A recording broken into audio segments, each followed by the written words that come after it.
everyone. This is William del Pilar, and welcome to Fired Up, your source for Thursday night conservative talk. And let's get right into it. Why can't the Republican Party connect with young voters? And what's driving this generation further away?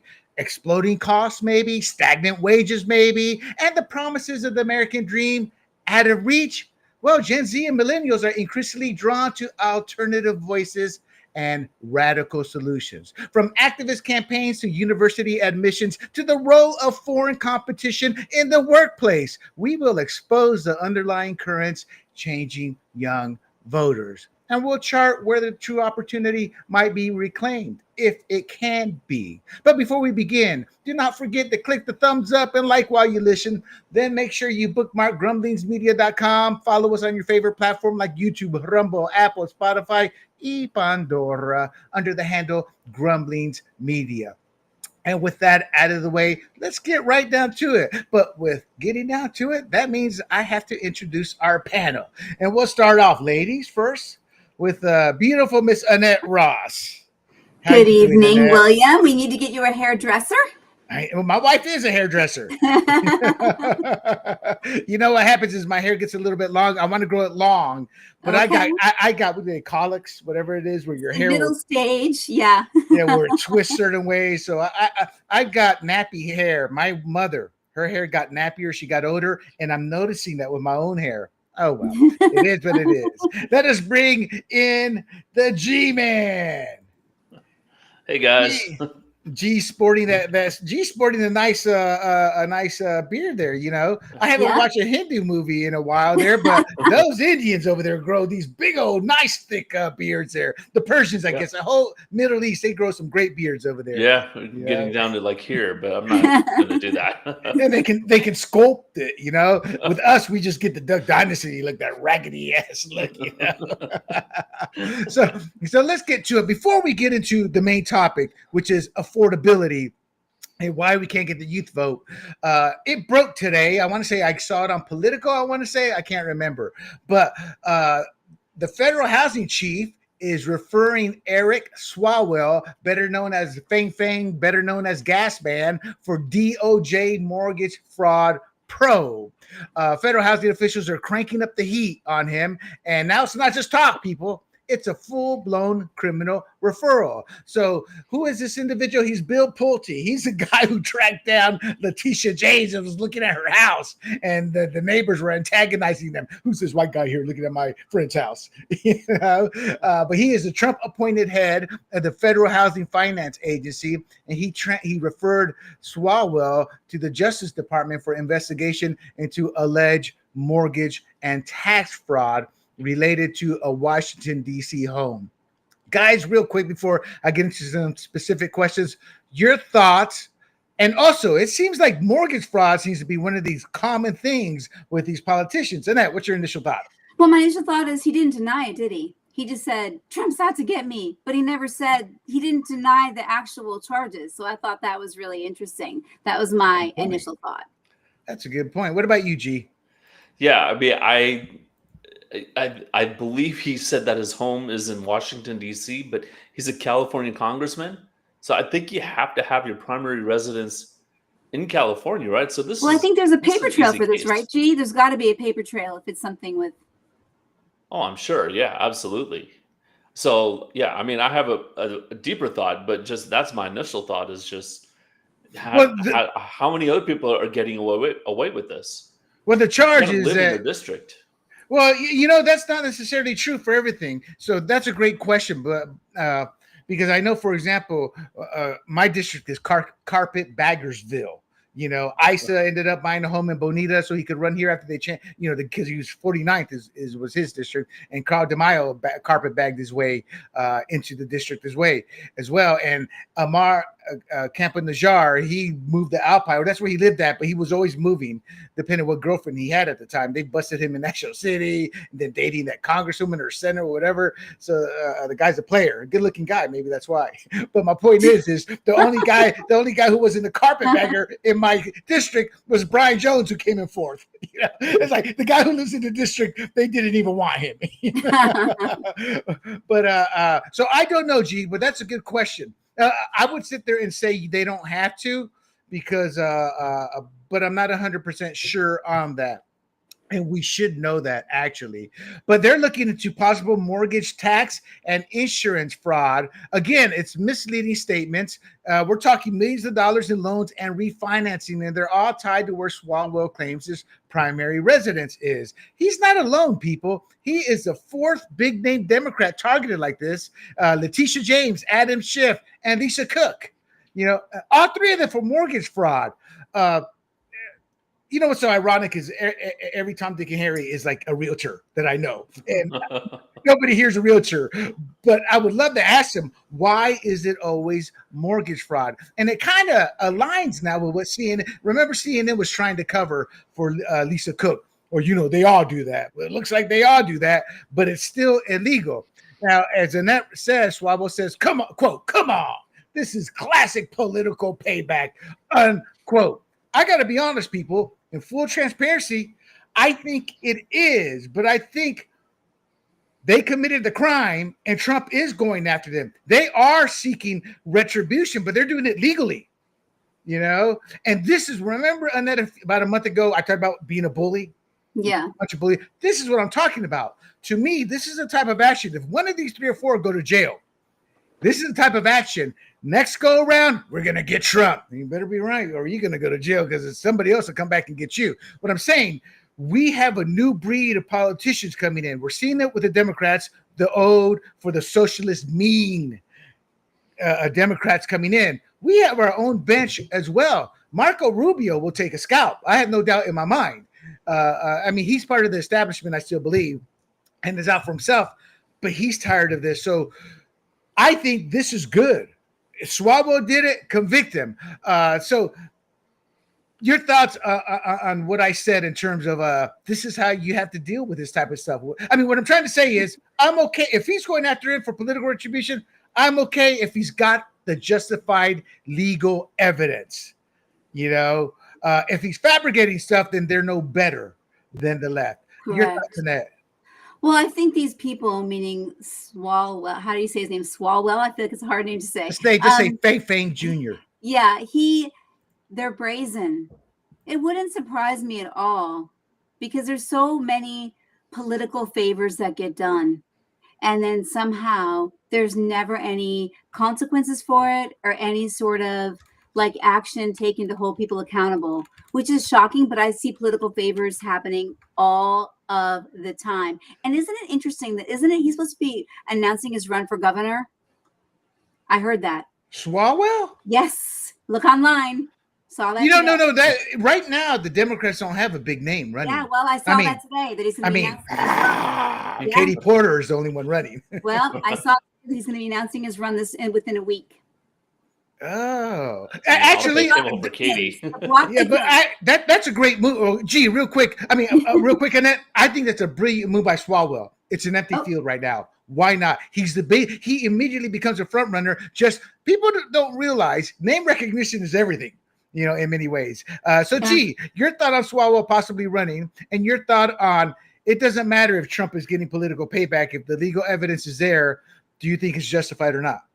Well, as far as him running, anything better than Katie Porter. I'm just making sure I don't have anyone behind me so I can cuss at them. No. But going back to whether this is political retribution, okay, so we've all been pulled over by a cop, right? And I know the 3 of us were very respectful to the police officer and just say, yes, sir, no, sir, I was not speeding, sir. And then maybe it gets us off with a warning or whatnot. But we've all seen the example of a guy who gives lip to the cop and the cop goes, oh, you don't want to play ball. Okay, well, let me check your tire tread, right? Oh, your tire tread. You got one headlight out and you don't have a license plate in the front. So now I'm going to write you 4 tickets because you couldn't play ball and be nice with me, right? And so this is basically what that is. I'm sure it's not just Democratic congressmen and women. I'm sure they're Republicans and just even private individuals out there who've gotten mortgages saying this is my primary residence. And you get a little bit of a interest rate break by having it as your primary residence. You have a higher interest rate for vacation and rental properties. So I'm sure there's millions of people out there, but we don't go after them and prosecute them. But if you're going to give lip to the president, if you actually actively went after him and impeached him, and during his 2023 trial, we're saying stuff about him, well, of course he's going to come back after you and say, look, your tire is looking a little bald and you got a headlight out. And by the way, you don't have a license plate in the front of your car. So I'm going to write you a ticket for all of those. So that's how I view it. And yeah, Swalwell will probably be found guilty, like you said. And that said, he didn't deny it. And he's just trying to make it say, well, it doesn't matter. This is just the president. I mean, it's the same thing. Hillary Clinton saying this is the vast right-wing conspiracy. And we all saw, wait a minute, no, what Bill did was true. Right. He was very guilty. Okay, so, but is this going to solve, if somebody goes to jail here out of these four, and statistically speaking, if they've got the goods on somebody, odds are they may, because they tend to be, these are in Is that jail time? Is that a jail time? Well, that's what I'm saying. And because they're in liberal outlets, the courts, they may not get jail time. But statistically, somebody should get a jail time out of this. Do you think that will deter Democrats down the road, or do you think they just lost it so badly that they don't care? If they can destroy you illegally through falsified evidence, like they tried to do with Trump, that they're going to try it anyway. What do you think? They're totally out of touch. I totally William. They're in their own. They're completely. I'm going to give an example when I'm excited about the next segment, but I think they're totally out of touch. I think they're totally brazen. I think they're completely unashamed. So you think they're going to keep on doing it? Absolutely. What about you, G-Man? Yeah, I think, they're doubling down with all the rhetoric, the socialist rhetoric, that Trump had something to do with the Epstein Island rhetoric. I mean, they're just going balls to the walls right now. So, it's so not true. just does Swalwell deserve to go to jail? No, I don't think this is a jail time prosecutable offense. Yeah, it will just be a fine, right? I don't think we throw people in jail for mortgage fraud. I mean, when all you did was pay a little lower interest rate. Yeah, it was like misleading. They tried to do that to Trump in New York, But you're right. You're right. We'll find out soon enough. It depends how many charges, because some of these charges bring up to 10 years. And then there's also Bolton. The three out of these four, they're mortgage fraud, but Bolton's the one who's likely to do jail time, and maybe he's the one they make an example out of. And you guys, I mean, as far as mortgage fraud, you're going to turn them into a martyr, right? Then it's going to be, Trump is just throwing his. Oh, I don't think so. I don't. No, it absolutely will be. The Democrats will say, Trump's throwing us Democrats in jail like a third world dictator. I see the rhetoric a year ahead. Oh no, they can say that, but it'll fall flat. There's certain fights you can't win because you look the hypocrite. And that Trump political persecution has made any claim they have, the political persecution, literally pointless. But you're right. They do it literally everything else, and they will try this, which brings us up to Epstein. It wasn't in our notes, wasn't in the outline. I don't want to spend a lot of time. They spent 5 minutes, 4 minutes. Yeah. We got it. And I just want your comment on it was MAGA who kept Epstein alive. I think it was a lot of clickbaiters, a lot of money. It's easy to stand on your soapbox. As I said before, Epstein has jumped the shark. The Epstein files are in the same place as I always say JFK's brain is. Who knows? And I'm not exaggerating, people. For y'all out there who don't know, JFK's brain is missing. Been missing for over 40 years now. The latest incident was the Epstein's estate was subpoenaed for all their records. They sent him like 30,000 emails or something, some ton of emails. And the Democrats love this. So what the Democrats want to do is slow walk it and leak them out. But I guess the Republicans just flooded and sent them all out. But to go with the net in the sense that they're willing to lie, cheat, and steal on everything, and you don't believe me, people? Well, listen to this. They sent out that one email, y'all know what I'm talking about, where it's Epstein's talking about Trump and saying that he would spend a lot of time with her. It was redacted. They wouldn't say the victim. Yes, and, yes, yes. and they said that to imply, well, this is a victim in Trump. Oh, 1 and 1 equals 2 here. Well, the Democrats, this is why social media has changed the game. What the Democrats didn't count on is social media immediately community noting them and go, the Epstein estate sent that email unredacted. The person's name is Virginia Guffrey or The one Jeffrey. who's dead. Yes, Yes, yes. the one who's dead. The one, and I hate to say it because she's dead, rest in peace. Prince But she Andrew, was yes. destroyed for literally lying about Dershowitz and other things. And if you research this yourself, people, you will find a transcript of her asking, is there anything else? And the legal team going, yeah, what about Alan Dershowitz? Don't forget him. You probably talked to him too. He's a dirtbag. He's this, he's that. And eventually she had to recant that. She destroyed her credibility as a witness. And she also said, yeah, I spoke for Trump for quite a while, and he never hit on me to the extent. So this is a big ado about nothing. So in my opinion on this is they kind of sliced their own throat. The Democrats did, but they're going to keep trying. Like G said with the Trump, look what Trump trying to do to us. They can't let Epstein go. They're still in the old mentality where they think they can control the media and control the forms of communication. And I think that they're so desperate. I think they thought this would work. Because one more point, and I'll give it to you guys, is remember about a month and a half ago, a couple months now, the big press conference, and they brought all these women up. Oh, or this or that. And then when you dug into them, it's like, well, you were an adult when all this happened. You weren't a kid. So it just fell apart. And without MAGA to push this, I don't think the Democrats have much, because when the Democrats use it as a political weapon, MAGA backs off. All they had to do was let the MAGA influencers keep going at it, but the Democrats had to sit there and try to ramp it up. G, your whole thought on that email specifically, how the Democrats continually lie, and is this much ado about nothing, or do you think there's something there? No, there's absolutely much ado about nothing, and you can. I mean, you explained it beautifully, so I'm not going to re-explain it. But look, if there was a smoking gun in there, Joe Biden would have released it. They did everything they could to get Trump to not run for president or to basically make him lose his support. If you wanted an October surprise a year ago, this would have been it if it was something, but it was nothing. And Joe Biden, Kamala Harris, they know what's in there, and there's nothing in there. So I think this is much ado about nothing. It was all about the Democrats.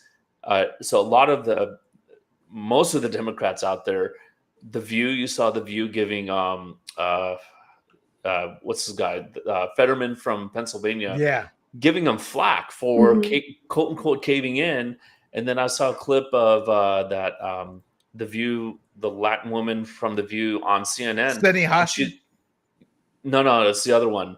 But she basically was saying, this is surprising because the Democrats cave in, and here's why. The Democrats, they have a heart for the poor, and those 8 Democrats or 7 Democrats that crossed over just couldn't see the poor starving, and so they need to become like the rest of us Democrats with a heart of steel. I mean, I'm paraphrasing here, right? But she was basically saying Republicans and the rest of us Democrats don't care about people starving because they don't get their food stamp money. So when that collapse happened, I know I'm going off subject here a little bit, but they had to have this come out, right?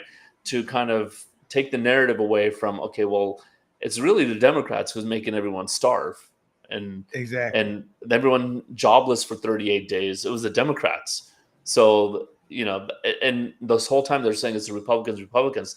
Oh, well, here's a great time to release the Epstein thing so we can basically look over here, not here, look over there. And so, I think this is much ado about nothing.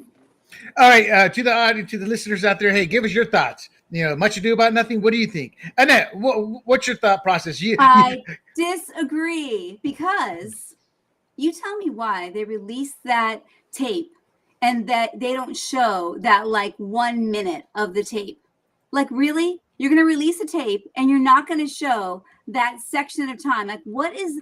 I think it's not much to do about nothing. I actually think it's very serious, and it has a lot of really big implications. And I think it implicates both parties. And that's why we're having this struggle. They're both trying to politicize it, but I actually think it must be so damning for so many people. And that is why we're on this merry-go-round.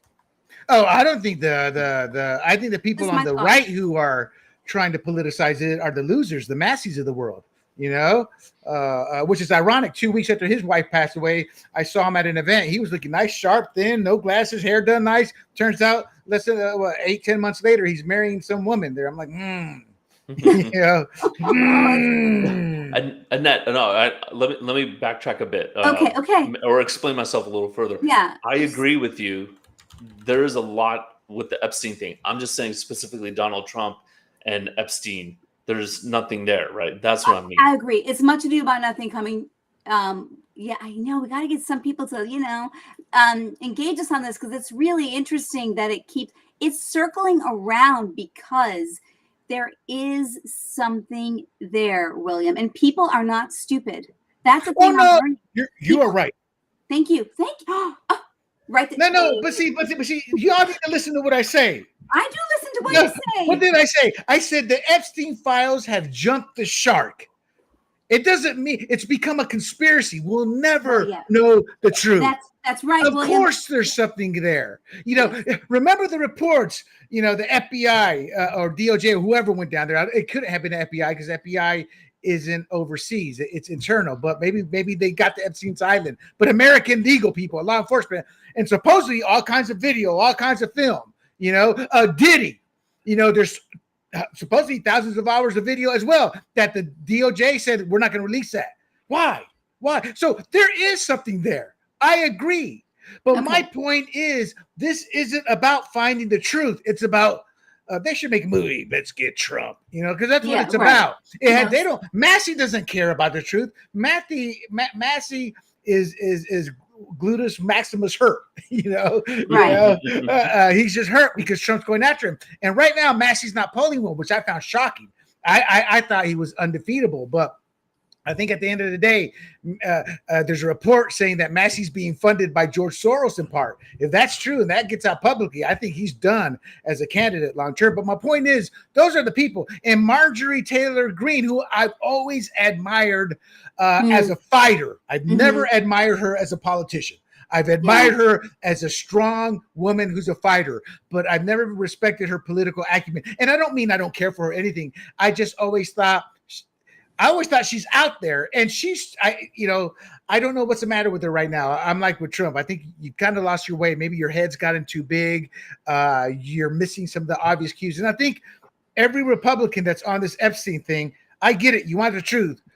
But any Tom, Dick, and Harry, any moron knows this has jumped the shark, and we're never going to get this. All these emails being released, it's no different than the 90,000 JFK documents that were released about 6 months ago. Do we know anything?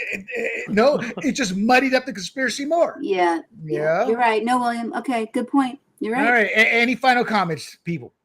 No. Agreed. All right, my friend. So let's get to our main story. Why young Americans are abandoning the GOP, the affordability crisis, socialists are surging, and the Republican Party at crossroads. So why can't the Republican Party connect with young voters? And what's driving this generation further away? Again, you have exploding costs, stagnant wages. I said all of this in the opening. There's also activist campaigns being waged from socialist communist groups. No matter how small they are, they're always active. And then you have university admissions in terms of the cost of getting into college and the debt these kids are enduring over a corrupt system. And then there's a competition in the workplace with the H-1B visas. And we're going to expose some of this. And guys, the reason I brought this topic up, I kind of interweaved it. I had like 3 separate topics, and I was like, you know what? The affordability has kept grinding at me for weeks now since the election. It's always been in the back of the head, but I think Mamdani, we talked about socialism. We talked about the evils of Mamdani, how he's a liar, how he's anti-Semitic. He's an anti-Semite. He's all these things. And that's not us saying it. The documentation is out there. The mainstream media just refuses to cover it, and his followers refuse to see the truth.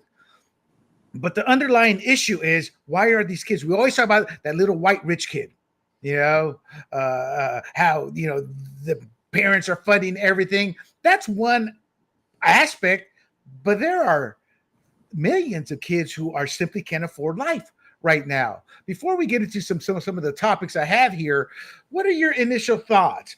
And take your time, because what are your initial thoughts, not just with affordability, but how H-1B visas are taking not the rare job, but the everyday job. How the cost of colleges is destroying it. 20, 30 years of debt for some of these kids, and then not even a job that they can get after they graduate. So I tried to interweave this. Your initial thoughts. We'll go with G first. Yeah, I mean, man, I mean, we could go on a whole economic dissertation on this, right? I mean, this is a very complex thing. One thing I could think about is the basic idea of if you make it easier for people to borrow money, of course, everything's going to get more and more expensive, right? You Right. make it easier. I mean, I, again, I'm conservative. I'm not necessarily MAGA. I'm conservative. If you do the 50-year mortgage that Trump's talking about, and there's been MAGA and conservative people going, what an idiotic idea. If you do the Right. 50-year mortgage, basically what you're doing is you're exploding the money supply. And now all these people are saying, well, I get a little bit of a reduction in my mortgage. I can now afford a bigger house. They don't go for the same house and say, okay, I'll pay less. They'll go for a bigger house or a house in a better neighborhood. Now you got all these people coming in saying, hey, I just qualified for a 50-year mortgage. And it's going to drive house prices even higher. I mean, that's what happens, right? So when you talk about college loans, right, you make it easier, you defer the cost. Well, now these colleges out there saying, well, just go get a loan. It's only a couple hundred K, right? Before it used to be 50K. I mean, back, 25 years ago, 50K to go to a good university. Now it's 200, 250K. So you're making it easier for money to slosh around, and then you can pay your professors, give them pay raises, give them pensions, so they retire at 55 and get a full ride until 85, until they die, plus health benefits. So who's paying that? It's the young people. So of course, when you slosh around more money, and that just is my initial thought, but when you throw more money at something, and we saw it with the housing boom in 2005, and now we're seeing it again here with the housing boom as well. The more money, the easier to get a loan, the higher prices go, and it just gets more and more insane. So I think now I will backtrack about 5 years ago. Remember, they were just handing out money, and they increased the money supply by 40%. Right. And what Right. Oh happened yeah, to yeah, yeah, inflation? yeah, yeah. That's It, right. took it took a year or two, but inflation jumped up to almost 10%. And everyone has money in their hands, and they're like, oh, well, I got $10. I'm going to spend it. And then the next person now has $10, and they're going to spend it. And Mhm. so just by injecting $10, you just put $100 or $200 worth of value in the Gotcha. economy. And so it's just insane. So I know this is a very long, brief initial thought, but that's my main thought. I'm waiting for G to go and vote for G Mangani over here with that topic there. Annette. I do have the Mondani look, right? Yeah. There, Gee, I agree with you. It's very complex, but I have a little story that I think is related to this, and it happened to me last night. I've been dying to tell you guys, and it is about they're disenfranchised. Last night, Bill and I went to see a movie at the theater in La Jolla, and it was a foreign film. And there were three little, 80-year-old ladies sitting in front of us. They might have been confused about their seating. I don't know. But a young guy, younger than a millennial, maybe in his 20s, comes up to the little lady who's on the edge, sitting next to her two friends, and says, "This is my seat." An entire theater of people where there's empty seats. It's a foreign film. It's, you know what I'm saying? There is a seat across the aisle open. He made her get up and leave her friends. And then I've got Bill ready to pounce on this guy because he thought it was so rude. The guy didn't care. And Bill's like, hey, you can see the same movie from that seat, or whatever Bill said. I'm like, please don't start a fight right here in the movie theater. I just want to see a movie. But the thing is, he made this little old lady sit away from her friends and sit in this other seat across the aisle. I guess my point is that I loved the movie. I couldn't stop thinking about what happened right in front of me because I thought, who is this guy? And is this a representation of of people today, of people in that age group that would actually make an 80-year-old woman get out of her seat to sit. Something Well, about it. It was a disconnect though, William. It was yes. a not caring about the people that you're around, noticing that she's with her older friends, that, you know what I'm saying? There was something, and I was like, this is not good. And that extends to this point.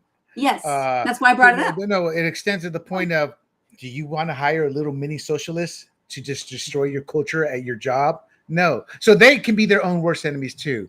But let me toss out some numbers here to you guys. Okay. In terms of Mamdani and the socialist class is rising. AOC epitomizes socialism perfectly. She's now a multimillionaire who promotes socialism. She was a broke bartender who couldn't make a drink. Now she's a multimillionaire and is leading aspects. She's actually not a decision maker yet for the Democrat Party, but she's rising in power. Ilhan Omar's another one. Mamdani's another one. They've never done anything themselves, and now they're going to make these decisions, but they're promoting socialism. And part of the problem, I believe, is only 24% of high school civics history courses teach the economic failures of communism or socialism. Only 24%. So 75% aren't teaching the history of communism and socialism. 58% of teachers under 40, so that's the millennials, or Gen Z? I think that's millennials, right? Millennials, Okay. yeah. So about 60% of millennials who teach are teaching socialism as a viable alternative. And 36% require study of past regime failure. So 6 out of 10 teachers, socialism, that's a viable alternative. So then you go back 50 years, and what the Rockefeller General Education Board, God, I love when I do good research. They promoted that it's not their job to teach critical thinking or to teach individualism. It's their job, and what they want is to teach people how to be lackeys, how to work within society as they're told to work. So, and the Russians, or rather the Soviet Union in the 60s, Misha Brzezinski, I think it was her father, I can't remember, the spy who came over and said, the Russians or the Soviet Union's goal is to destroy you guys from within through your education system. This is undeniable proof of why socialism is growing. Now, I'm not done, people. 53% of the 18 to 25-year-olds rely on parents for living expenses. So over half of the kids 18 to 25 are dependent on their parents. 26 years of age is when kids are starting to leave their home. Just to give you a comparison, I was 17 going on 18, and it's kind of like I knew what was coming. My 2 older sisters at 18, get out. That was the family motto. You are an adult. And 17% of young adults are financially literate. I mean, so in essence, over 80% are not financially literate. And I think part of that process is because they're dependent on their parents. They don't have to manage their own money. Now, before I get to the class disconnect, what are your thoughts on those numbers I've just thrown at you? Annette. I mean, they're mind-boggling. They don't surprise me at all. I think I saw a study showing that less young men are going to college than ever before, and a quarter of them, even in their late 20s, are living at home, as you just suggested. A lot of people are leaving their homes a lot later, and not dating as much, and not really socially interacting. And there's, I guess, people aren't going to bars together as much in those age groups, where people would go to a place to socialize and hang out. That's all actually very disturbing for the future. Do you know what I'm saying? That disconnect socially is also the underpinnings of people being angry. And so what do they want to feel a part of? A revolution. Why not? What else can make you feel more alive? Right. G, your thoughts on those numbers? Yeah, I mean, it's clearly a lack of. I mean, okay, so these professors, their whole idea is it's their job to promote the ideal society, right? So they want to promote the socialist society where they think the government serves the people, but they don't really teach what actually happens, right? It's the people Right. serve the It's government. this philosophy. It's the philosophy, though. Right. Sounds nice. Right. But it sounds nice, right? It's like, okay, well, the government's supposed to be our provider, and that's their default view. Whereas I think most conservatives view the government as our protector, right? They're here for the national defense and to make sure that infrastructure is in place so that we can provide for ourselves. They're not our provider, right? So I wish these professors would teach the idea that socialism teaches you to serve the state, right? Because that's, or the broader society, which basically means the state. Whereas capitalism, basically, you have to serve each other, right? I just had 4 tree trimmers come and give me a quote. They were the nicest, smiling. Oh yeah, I can do that. I can do that. And just let me win the contract, right? I mean, they're willing to serve me, and it's just like, yeah, that's the way it should be, right? You have to serve your fellow man in order to get the dollar, right? You got to provide value and you get dollar back. So, so what are you saying, that the young people, they don't understand that concept? no, I don't think they do. I think so. Then they're also growing up. Okay, so I'm sure it wasn't Ronald Reagan who originally came up with this, but I'm sure he repeated it. But if you're young and you're not liberal, then you don't have a heart, right? And that's what kids. What's your, if you had one wish? World peace, nobody starve, right? But if you're, the rest of that quote is, but if you're not old and conservative, you don't have a brain, right? Because then you start to realize as you get older, wait a minute, this is not how the world works. Like, okay, people aren't starving because we're not making enough food, or people are, Elon Musk is sitting there hoarding a bunch of quarter pounders. No, it's because other people are blocking access or taking farms away in the name of socialism and killing the farm owners, and then putting some guy who, I'm being facetious, but was working at Starbucks saying, "Hey, go make a bunch of soybeans for everyone." And he's like, can I just brew coffee instead? Like, and then you're going to have starvation, right? So no, they're subjugating us. Then we're all subjugated, and that's the thing. Do they just think that that's easier? Is that what it is? What is the appeal? I agree, William. Like, why are they falling into it? You're saying part of it is this education or lack thereof of education. A lot of it is that. Once they're out and they're living in the real world, right? You start to then see how things actually operate, like in a big city like New York. And my daughter, for example, and we do help her, not to the extent that many of her friends are helped. She's looking around and like, oh my God, I need my life to get easier. Oh my gosh, I don't have disposable income. I can't go travel, Mom. I can't live this life that she thinks is, that everyone. It's just also is there's, that's why, as G said, you really have to, you cannot in any way diminish how complex it really is, because social media plays a part, the life they think they should be getting and they're missing, and how do they achieve that it's all of that, William, plays into I guess I disagree. We make it complex because of feelings, nothing more than feelings. Look, here's my problem, and I hate it I don't hate it, I love it, but I always worry. Watch your mouth, William, when you bring your daughter up and how you subsidize her. I guarantee you don't give her another dime, she's going to look at her bigger options. Maybe I can't afford to live in New York City. Maybe I got to go to where the jobs are, or I better learn how to manage my check because Mama ain't cutting me a check this month.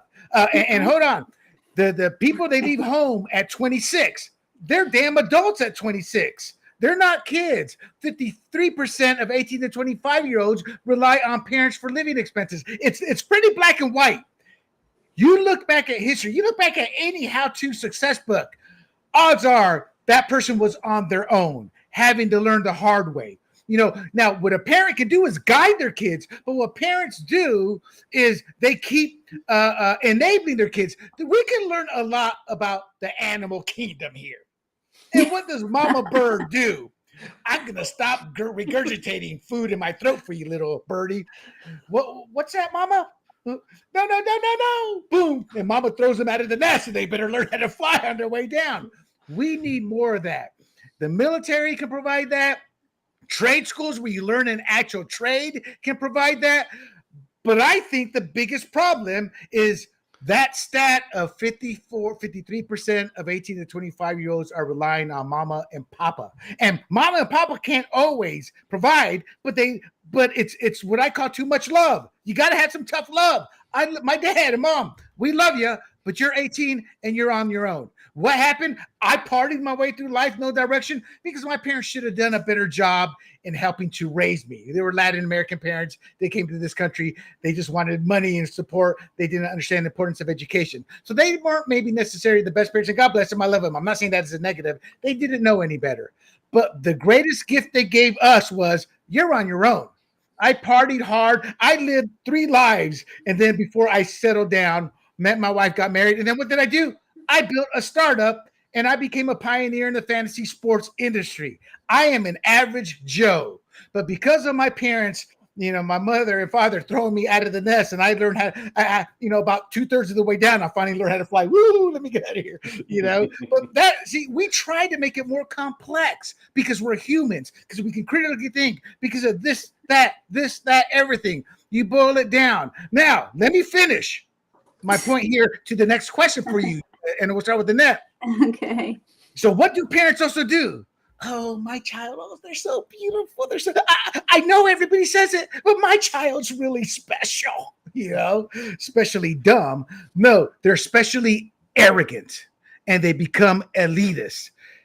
67% of college students say past socialism failed due to poor implementation, not flawed ideas. They think that they know better than anyone else. They think that. Why? Because they're not paying any bills. Mama's cutting the check. How many thousands of dollars do parents put in to find out a semester later after their kids hiding it from them? Yeah, I didn't go to any of those classes, and you paid $2,000 in books for nothing. Parents don't check in on their kids. They don't grow up, and conservative parents are the worst. I've told you all this tale over and over. I know conservative parents. I don't understand what happened to my kid. I go, well, then cut them off. I can't do that. Well, then you're helping your kid become a socialist. So and 72% of students say working class opposition to socialism comes from misinformation. So what these kids are saying is 67% say, oh, socialism didn't work because it just wasn't done right. And then 72% of them say, you, Mr. Working Class Joe, you're just too stupid to understand what socialism is. So not only are they on the teat of their parents, they think they're smarter than everybody. And then I want to go to you for that, because you say it's complex, and I just don't see it as complex. How do you rationalize these numbers away? Okay, I honestly don't think, though, William, they're absolutely wrong in saying that. I don't think socialism has been implemented as well as it could be, potentially. I don't. I think what's happened, because really in theory... Okay, stop. Where has it failed?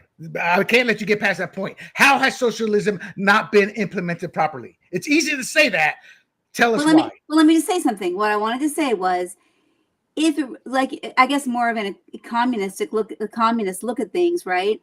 For each according to their ability and each according to their need, that sort of idea of people sharing and helping and all of those things, then there wouldn't be that very, very wealthy and everybody else so suppressed. So I don't think the philosophy is ever matched up to how it's actually played out. I don't think so. You're right. I agree with you. Absolutely correct. The philosophy has never played out. Why? Well, I guess that's a really good question. That'd be the question I would be asking you, and that's why I'm saying they're not. And I have the answer, but go on. Well, I'm excited because I don't think that they're absolutely wrong for saying that. So do you see my point? No, see, that's my issue with libertarians. It's the philosophy. Yeah, on paper, goblin. It sounds all nice and pert, but there's something called free will that God gave us. I was just reading up on this about Satan and if God knew everything about what Satan would use, how others. I'm like, why doesn't God just destroy Satan? And then and free will kept coming up. And that's the problem with humanity. We have free will and human nature. And people only want to look at one aspect of human nature, the goodness in all of us, where I am more, what's the word for I'm inclined? More realistic. No, I'm more realistic. Yeah, I'm inclined to look at the truth. And that's to study history. And that's why socialism has never worked, because of the corruption. What is true Power corrupts, and it corrupts absolutely. And that is why socialism will never work. And that is why communism will never work. You know why? You could Because those say people that in is power, because do you capitalism think Mamdani's ever going to want to let go of power? No, he's going to be looking at a senator, AOC. They're going to be looking, and AOC is a great example. Bernie Sanders is a great example of socialism. How, millionaires and billionaires, they're all bad. What's You Bernie's think favorite that mantra Trump now? would want to give up power either? I don't think any leaders like to give up power on any side. Yeah, That's the right. point. That's the whole point. That's human nature. Okay. So fair those enough. who profess socialism, they're lying to you because they're the ones who will benefit while you work your tail off. And here's the problem. On paper, it looks great. We all share. Eventually, you get 30 people at a job site. Yeah, socialism, we're all working equally, Then human nature sets in. Oh, man, I had a hard night of drinking. I'm not going to work too hard. You don't work. Nobody says anything. Yeah, I'm not going to work anymore. Next thing you know, instead of 30 people, there's 25. Then there's 20. And then the 20 that are working hard are looking at the 10 that aren't going, well, why am I working hard? And boom, socialism falls apart. So theoretically, philosophically, ideologically, whatever term you want to give it, sure, communism and socialism and libertarianism on paper look phenomenal. Yep. They are not feasible because of human nature. See, what you need to understand, and then we go back and forth, and I love this. Is you look at the innate goodness of everybody. And I'm sorry, I look at the reality of human nature. And history has proven me right, because that's how human nature works. Power corrupts, it corrupts absolutely. And bad people know how to take advantage of good people. Gee, your thoughts. So my thought is socialism will work one day when Jesus comes back. We're all in heaven, right? And that world will be good. And I think then we're not going to be fighting over resources and all that. But William is absolutely right. The late, great Rush Limbaugh, always, every Thanksgiving, and it's right around Thanksgiving. And oh, that's right. I will do a short, right? Maybe it can be 3 minutes short, but I will read the late, great Rush Limbaugh's thing that he read every Thanksgiving. And it is a real story of Thanksgiving where I believe it was William Bradford. The reason why they had a famine the first year is because he had all of his, I think it was 100 some odd settlers say, okay, each of you guys need to equally work hard. We put it all in the central granary or whatever, and we're all going to share equally. And this was before Marx, right? This is a couple hundred years before Marx. And they had a famine because of what William was saying. Some of those guys are like, man, some of that mead and ale that I drank last night really hit my head. Grog, yeah. Can you guys do more of the digging this today? And I just can't. I'm going to sleep in. And people were slacking off. But the next year, when William Bradford basically said, okay, well, wait a minute. This is your plot of land. And whatever you make, you get to eat, and you can contribute to the collective if you want. But what you make is what you eat. All of a sudden, they had a harvest. And I think the Indians came in and around that time as well and said, hey, here's a better way to plant things. But then they had a huge harvest the next year. So it's absolutely right. If you have self-interest, then you're going to make sure you are set. But if I have to take care of you and you and you and you and you and you and you and it's like you get overwhelmed and you're like, well, I really don't want to put in the effort because that guy's not putting in the effort. And then The other part of that whole sinful nature is some guy gets in there and goes, wait a minute, all I have to do is create a law and I can collect more from the top than everyone else. And then I can live comfortably, which is what happened in every single nation out there. And look, India, when they created their constitution in 1947, the first line says, okay, well, socialism is the way to do things. And they had 40% poverty in the year 2000. And then they went to a free market economy or towards that. And now the poverty line basically went down by half. So it's like 20%. So, you just look at it over and over and over again. Socialism just doesn't work unless you have Jesus at the helm. Then you have a great shot at it. Good point. And in India, so because I watch a lot of Indian films, I find myself reading some articles about movies and why they can't get going or something. A lot of the entertainment industry in Bollywood or India, they're politicians also. And a lot of them are part of the socialist type parties. Why? Because when you make it, see, acting is one of the few industries where you don't have to be great at it. You just have to be the right place, right time, and then be able to sell tickets. So you are great at being able to sell tickets, but they don't understand the working class, or they forget where they come from. And that happens in our own Hollywood as well. But I want to ask you guys a question. How do we change this? How do we take the schools back? But before then, Annette, Nancy Pelosi. I just did a podcast with, her, Roxanne Hogue's Yes. husband. Not Roxanne. Roxanne's too big for me now. So she gave me her husband. So he's an associate editor at Red State. And we were just talking about this the other night. So it's corruption. And we brought up Nancy Pelosi, because he was shocked, because I gave Nancy Pelosi her props. She was a strong woman early on, had beliefs, beautiful woman, strong. She epitomized what a strong woman could do. Power absolutely corrupts. She came into Congress worth $600,000 to $700,000, about approximately $700,000. She left Congress worth $250 million. Power corrupts. It doesn't matter when you are. One of the things I prided myself on when I had my little startup, one day something happened, and I sat in my chair. I was like, "Oh my God, I'm God here. Whatever I say goes." These people, and that kind of scared me a little bit, because I'm like, this is a little office. But it happens at every level. But Nancy Pelosi's a great example of that. AOC is a great example of that. She's a multimillionaire. Bernie's a multimillionaire now. So it will never work because of that. So, Annette, how do we win the schools back? How do we because if we taught socialism and how it's failed over and over and over, if we taught them how to critically think, I think that is one of the ways to start winning back. But how do we do that? It wouldn't be as attractive, that's for sure, right? If we taught people how to critically think, and like you said, we taught the results of socialism that we've seen time and time again, how it plays out.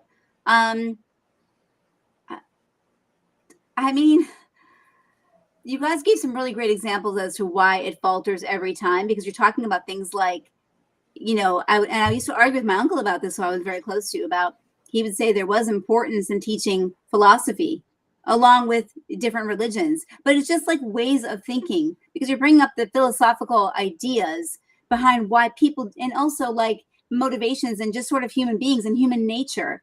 And those aren't things we teach very well anymore either, by the way, which are like, I'm confused in that. What do you mean we brought up philosophical? I think you're saying that part of the problem that people might not understand, and part of what they're not learning, is what human nature is all about. And that is part of the reason why you say socialism fails every time, because of human beings, and because they're weak, and because they're not always going to give equally, right? Right. Well, I don't want to say we're weak. We become corrupt.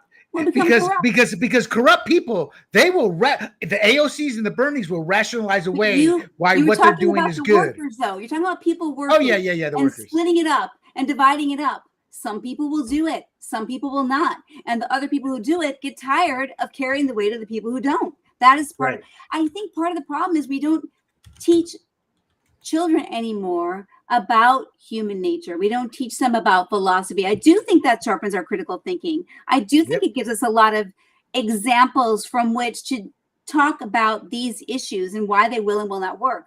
I mean, that's part of it. And part of it is also this generation of the phone, the TikTok, and all of the things that they have in front of them all the time by people that are not that educated, that don't know what they're talking about, but somehow they've developed a following, or they have some sort of credibility. I don't know where they get it. Maybe because they're just cute or popular or whatever.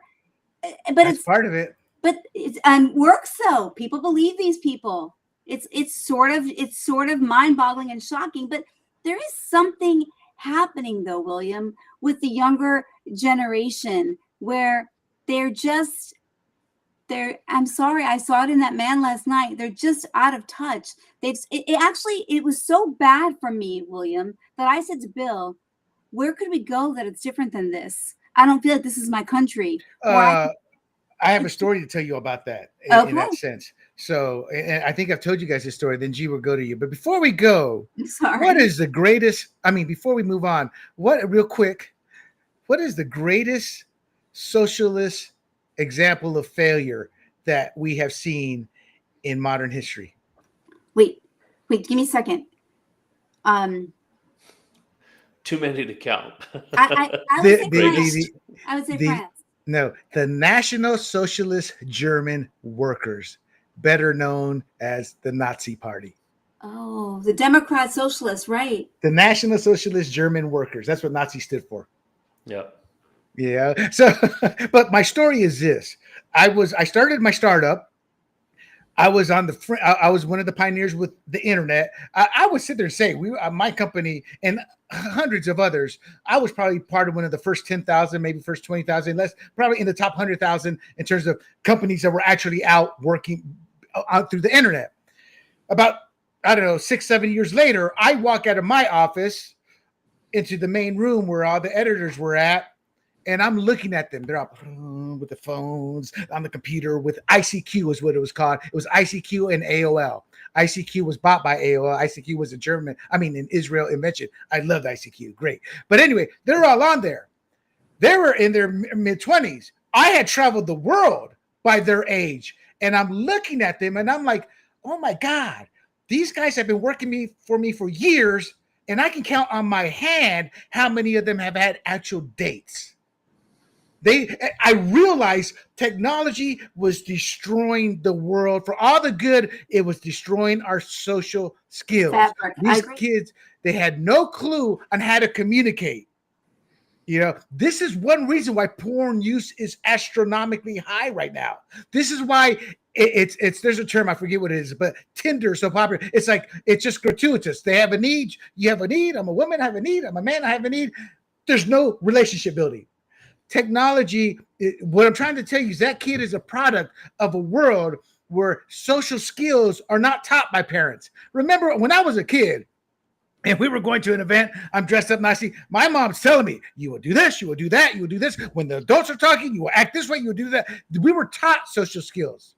Then when I joined the military, I was taught how to do the fork, the knife properly, just little things. Kids today are not taught squat. Instead, that's what I mean by, little Johnny's down the road. My little girl, she knows everything. Oh, my boy, he's everything. They don't know that's your kid. Your kid's the one there in the theater. No, your kid is the mean girl.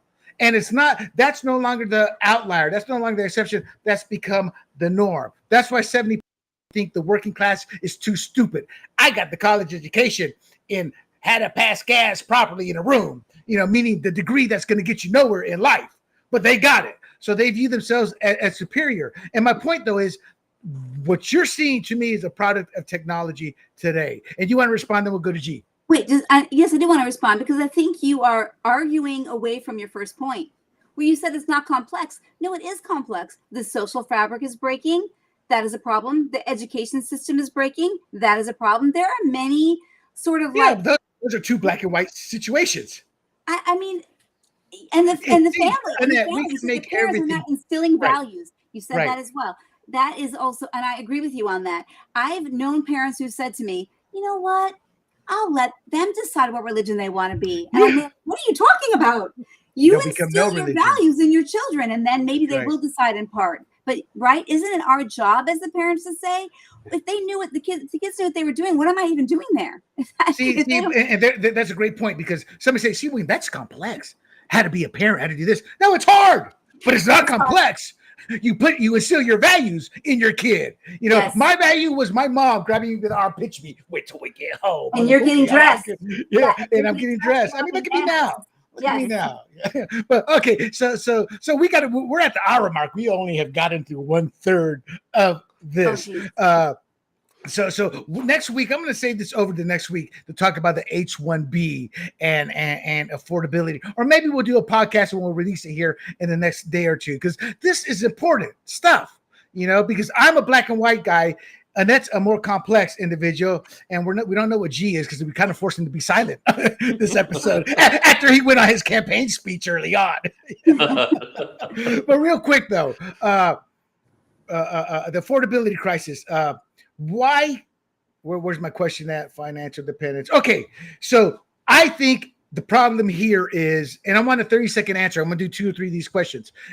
Neither one of you guys answered the last question. Maybe G didn't even have a chance to answer it. Yeah, I was going to say, like, I'm sorry. I had my answer ready. So I'm going to give you my answer, and you can feed off, agree or disagree, or go from there. I believe we take the schools back with the GOP going back into the school district race battles. If we don't do that, this is going to get worse. That's how we bring those values back in. Conservatism is it's not based off of old things. It's based off of values that work, instilling the values of what is a strong work ethic.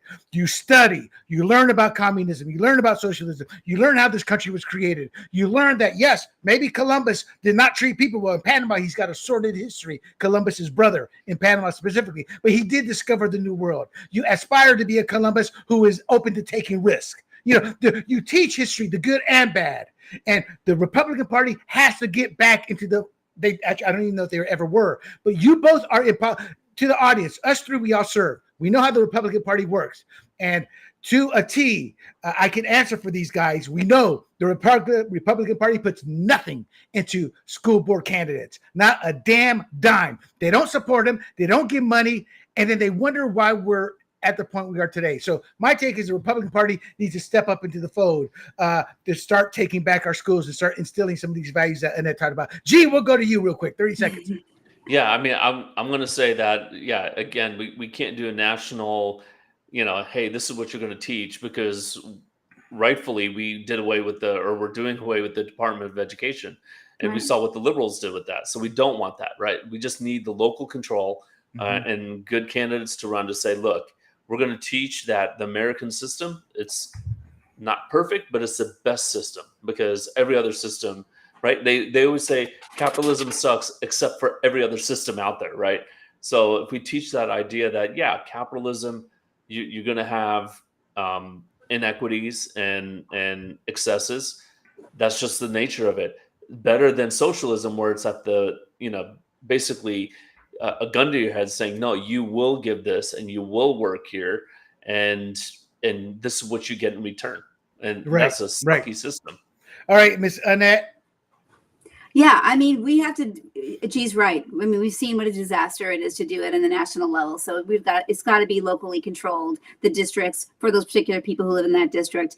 I'll tell you what, though, there's nothing more touching that we had a Veterans Day, our little assembly last week, and schools should still be doing that. Schools should be saying the pledge. They should be honoring their veterans. I mean, it's just some of those traditions that I think have been lost. There are school districts in California that I know for a fact do not say the pledge every day. These are the kind of things, and to your point, William, so what is that about? And I don't think that is helpful and cohesive in terms of our nation building and people understanding and being proud of being a patriot and being an American. Gotcha. No, I agree. Final question before I close the show out. And we're going to talk about this more in depth, but let's do a little bit of a teaser. How does the GOP regain the youth, Annette? Yeah. How's the GOP Annette, that was a response like, I wish he had gone first so I could see what he has to say. No. That was a little bit because like I wasn't. That's a big question. You know what I think, William? I think we need better candidates out there. I do. Talking about the issues that the kids can relate to. We don't have a lot of GOP candidates that are actually speaking to them. Take a look at what we're putting out on the campaign trail, and then come back to me and you tell me if you think that they're touching the minds and the hearts of the younger generation. Gotcha. G, what can the GOP do? Yeah, I mean, right now, what Trump needs to do is basically make life a lot more affordable, right? And it's all about supply and demand. And if people are finding it hard to find homes, get the home builders just build their homes, right? And get rid of the regulations and say, look, there you go. You got acres and acres and acres of land. Go build some homes. People are out there ready to buy. And so I think that, the youth will look at that and say, and I'm talking, people in their 20s go, wow, I can actually buy a house now. The other part of it is getting control of immigration, right? We want legal immigration, but we want a good flow of people to come in, but not not too many, right? Like we have a shortage of 20 million units of housing, right? And I'm talking specifically about housing because that's what Mamdani talked about in New York Rent. City. Yep. Housing. We have a shortage of housing, about 20 million units. I believe I'm sorry, maybe it's 5 million units. It's 20, but we had 20 million people here illegally. And that was my example. So if you split them up roughly into families of 4, then you're looking at 5 million units right there. And before someone gets their pennies in the bunch and go, oh, they're not the problem of our housing shortage. Well, wait a minute. They have to live somewhere. They don't live in canyons. They live in whether they rent or own, they're taking up space, and so you have a housing I get you, shortage G. as You're a talking result. messaging. You're talking messaging. We Yeah, don't know so how to convey the message. well, but it's not just the messaging, it's actually produced results. We'll find, I mean, okay, here's the one thing that dropped in price over the last year. Rent has dropped in price. And this is exactly what I'm talking about. This is the one thing that dropped in price because a lot of people are being deported. Mm-hmm. And now you got to fill that with someone else. So you got to That's right. drop the price and say, look, somebody's got to rent out my apartment here or my condo. So that they are dropping and you're seeing the results of it. Now, I don't know if that will win the youth over, but results speak more than, yeah, we need candidates. We need great campaign messages. But we all know what we talk about politicians behind closed doors. We go, yeah, they talk a good game, but they never do what they never do what they say. Right. So we just need results. You brought up a great point. I think the reason we lost they was just overwhelmingly went from Mamdani. They're just flat out lying. Again, human nature, and that a kid hears free. Oh, I don't have to pay for this. I have to pay. I'm in. Why? Because they never experienced life and they don't understand that nothing is ever free. Why don't they understand? Because mama and papa paying everything. But my point is, G, you're right. It's you got to talk about rent. You got to talk about and when next we meet again, we're going to talk about the H-1B, how it's been so abused by corporate. I think our problem is the Republican Party has to stand up to the corporate greed, to the BlackRocks buying up all the housing, to the immigration, undercutting wages, the H-1B visa foreign workers. They come in and they take, some of them are entry-level jobs. So they take them even at a cheaper price. So these are jobs that could go to these kids after graduating college. We're going to talk about the school loans and the fact that, well, maybe the government shouldn't be backing a loan for a liberal farts degree, and backing a loan instead to this industry is underrepresented. We will give you a 2% loan here that can be, and they do have these programs where if for a doctor, for example, they will pay your doctor to go to the medical school, but you got to serve like a Peace Corps type setting, go to another country, bring programs like that back. So these kids stop guaranteeing the loans because universities consistently jack the prices up. Those are the things like I'm just extending on what you said. We're going to talk about that because I do want to talk about that because this scared me, that past election, because it was so black and white. And G, you're correct. We're not talking about it. But in defense of Trump, phase one, it was the tariffs. G and I talked about this. He had to get that in place. Then you got to wait. It's a bit of a waiting game. Then his phase 2 was foreign policy. And his phase 3 will be the economy because the tariffs are starting to work. Companies are starting to go over. So I'm giving Trump the benefit of the doubt, but it's still scary. That election was scary. And the data I found makes it even more scary because if we don't stop this as a party and start battling back, it doesn't matter what we say, what we do, what we galvanize. The schools will indoctrinate and their mindset will be done. And until socialism actually fails, which can take generations, as history has shown, we could be entering the immediate decline of our nation. And that is not good for the world. For the world to function properly, you need a strong America. And I don't care if that sounds arrogant. Because that's what needs to happen. It's kind of like Marco Rubio today on a side note. Europe says, that's Trump's breaking international law. He's murdering these traffickers there. And Rubio's like, who the hell are you guys telling us what international law is? And now you want our weapons and you want us to defend you, but you're dictating to us what's right or wrong. Get the hell out of here. The world's out of place right now. Ingrates are everywhere, from nations to individuals to kids to the adults in the room. not reading the room properly, as in the Republicans with the youth, to even parents and their kids with, son, I love you, but the army looks pretty good. Wait, William, really quickly, please respond. But I'm going to make it so fast. But my daughter says something to your point about corporate greed. She's like, Mom, capitalism is so greedy. And I said, so is socialism, but for less people. Well, no. This is how you answer her.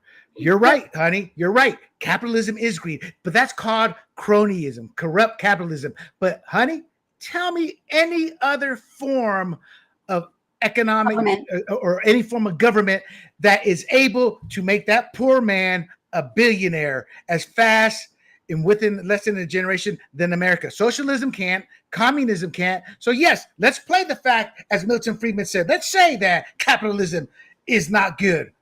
What's better? Nothing yet that we figured out. Okay, I'm going to use that. I'm using that. Yeah, use it. Here's another thing, just to piggyback on that. And it was this is 20 years old, but I'm sure it's still true today. But the top 10 richest people in Europe all inherited. Yeah. I think 9 out of 10 inherited their wealth. But here in America, I think it was 1 out of 10 inherited their wealth. The other 9 out of the top 10 richest people in America made their wealth.